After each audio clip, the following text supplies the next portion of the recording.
आप देख रहे हैं डीएनए लाइव। हमारे चैनल से जुड़ने के लिए चैनल को सब्सक्राइब करें और आपके विचार कमेंट। आप देख रहे हैं DNA live news. DNA live के लिए खबर रामनगरी अयोध्या से। धर्मनगरी अयोध्या में बही भागवत भक्ति की धारा। 7 दिवसीय श्रीमद् भागवत कथा का दिव्य व ऐतिहासिक हुआ समापन। भगवान श्री राम की पावन नगरी अयोध्या में एक बार पुनः भक्ति, ज्ञान और वैराग की अनुपम संगम की साक्षी बनी, जब गीता भागवत प्रचार सेवा ट्रस्ट वृंदावन के तत्वाधान में आयोजित 7 दिवसीय श्रीमद् भागवत कथा ज्ञान यज्ञ का आज विधिवत, श्रद्धापूर्वक एवं अत्यंत भव्य समापन हुआ। पूरे कथा काल में नगर का वातावरण हरिनाम संकीर्तन, भजन कीर्तन और जयकारों से गुंजायमान रहा। इस 7 दिवसीय कथा के दौरान कृष्ण तत्ववेत्ता श्री तेजस्वी दास जी महाराज ने श्रीमद् भागवत महापुराण के दिव्य प्रसंगों का भावपूर्ण एवं सरल भाषा में रसपूर्ण विवेचन किया।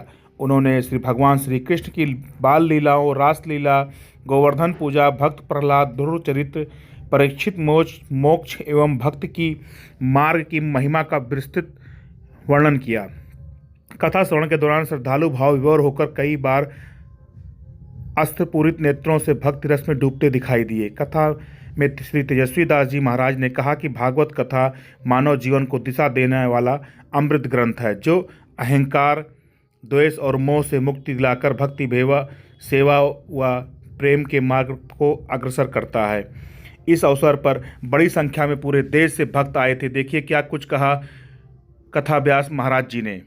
आज कथा के समापन पर भक्तों को संदेश दिया, कलयुग केवल नाम आधारा, सुमिर सुमिर नर उतर ही पारा।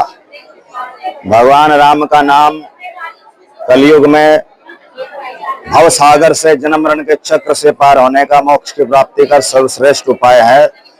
तो इस राम नाम का जप करते रहें और सब बार बार अयोध्या धाम दर्शन करते रहें, धाम वासियों की सेवा करते रहें, यही मैंने संदेश दिया है। ये कथा थोड़ी अलग है क्योंकि ये निर्गुण पारायण है। 4 प्रकार की भागवत कथा स्कंद पुराण के भागवत महात्म्य में लिखी है। तामस पारायण, राजस पारायण, सात्विक पारायण और निर्गुण पारायण।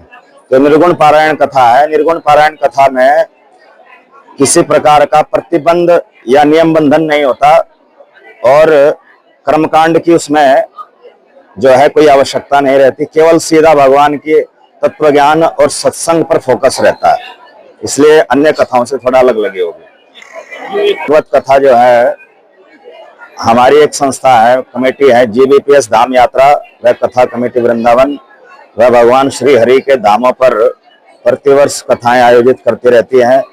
और हमारी जो जीबीपीएस संस्था है, उन संस्था के अनुयायियों से आग्रह करती रहती है, उनको प्रेरित करती रहती है कि सब धाम यात्रा करें।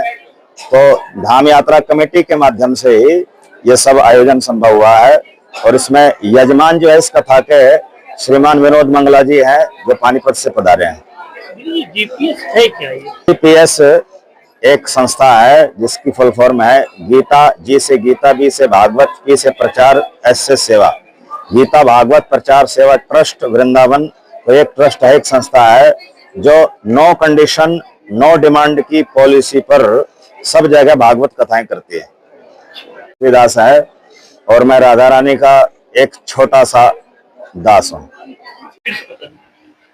मतलब ये है कि अयोध्या धाम में कथा कराने का मन था काफी समय से, तो गुरुजी से निवेदन किया, गुरुजी ने निवेदन स्वीकार कर लिया। तो गुरुजी ने यहाँ कथा का टाइम दे दिया, तो गुरुजी ने कथा की।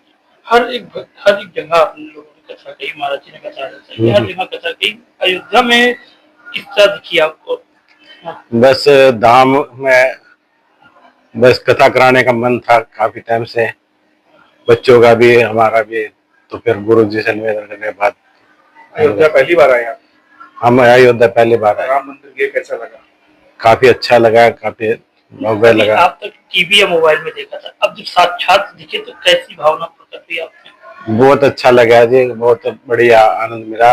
खुले दर्शन हुए भगवान के और व्यवस्था बहुत अच्छी थी और दर्शन में कोई त्रुटि नहीं थी। कितने लोग को आप लेके आए विद्या के साथ? इस कथा में मतलब हर एक स्टेट से, हरियाणा से, पंजाब से, चंडीगढ़ से, दिल्ली से 300 प्लस लोग आए हुए हैं। अच्छा, कोई संकल्प था आपका कि बस मन में आया ऐसे? मन में आया वैसे ही कथा करवाई, कोई संकल्प नहीं था। अच्छा, इसके बाद भी कहीं आप और गुरु जी ने निवेदन किया है कि भाई कहीं और कथा करें तो हमें इसके लिए मौका देना कथा का। क्या नाम है आपका? हमारा नाम विनोद मंगला है। कहाँ से आप? पानीपत से।